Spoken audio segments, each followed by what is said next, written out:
Okay, my friends, this is a personal opinion piece about the stagnation of science and why is this happening.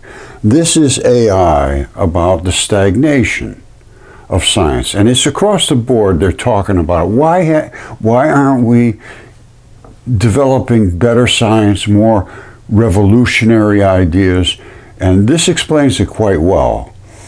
And basically, it boils down to gatekeepers that have specific agendas to support their positions and their funding and that type of thing, and denying the revolutionary type of research done primarily by me and other people that have stepped outside the boundaries and would certainly lose our jobs.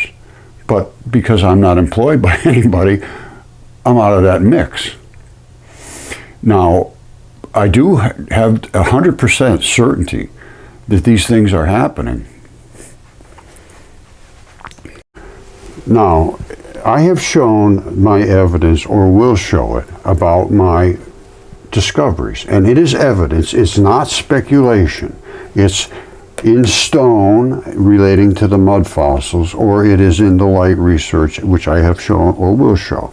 Now, does academic fraud now include suppression of scientifically validated evidence, including DNA tests, specimens, CAT scans of fossils? Would that be considered academic fraud to refuse to engage and examine that evidence, which has been the case 15 years?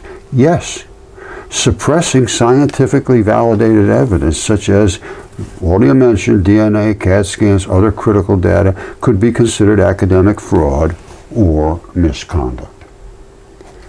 Okay, so here's the case. In the case of mud fossils, we have plagiarism and suppression of evidence, using others' work without proper attribution, deliberately withholding or ignoring valid evidence to distort the scientific record.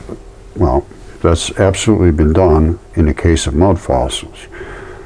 Now, what else about academic fraud? All right, here it is right here. I had 3 PCR DNA tests done, 7 2D and 3D CAT scans done. All refused to be examined. And again, I brought it to the most important person that was supposed to be the guy, and he refused to examine it. And then the guy published a paper 1 year after my paper. It was virtually the same paper. So I would like to discuss that with the guy from Yale. And every time I mentioned my mud fossils anywhere else, they said, you have to go to the guy. And I said, I went to the guy and he will not examine it. And they said, that is probably because you're an idiot. And that's when they were nice to me. Now, intentional suppression, well, to me it's intentional. I went on for years.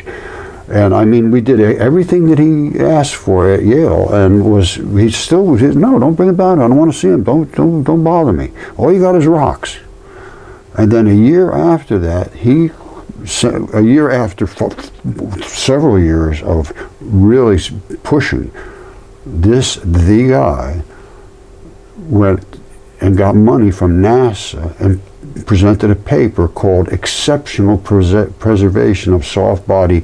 They called it some fancy name, Edakara biota, but it's soft body creatures. And he says exactly the same thing. It was all caused by the Great Flood during the Triassic era, the red bed, the gray clay, the black cat, all the stuff I have here, everything in mine.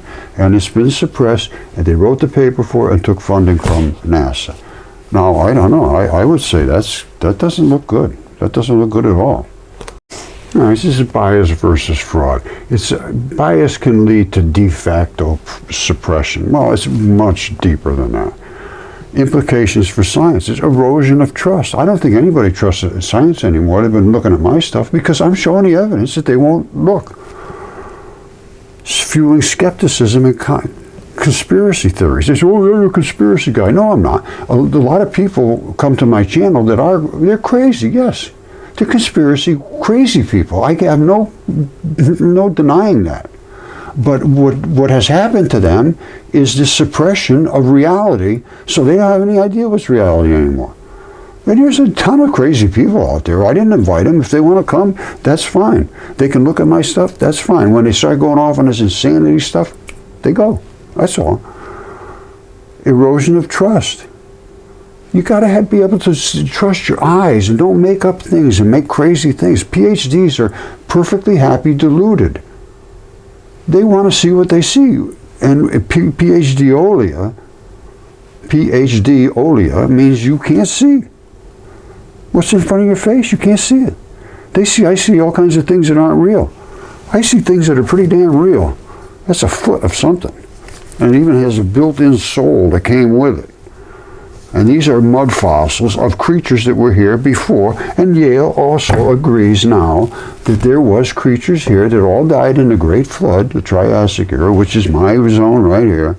And they were something that don't even exist today. But they have it all jellyfish. I reported all this stuff to them years before that, and then they wrote the paper taking credit for it, and NASA funded them. You and I paid for that.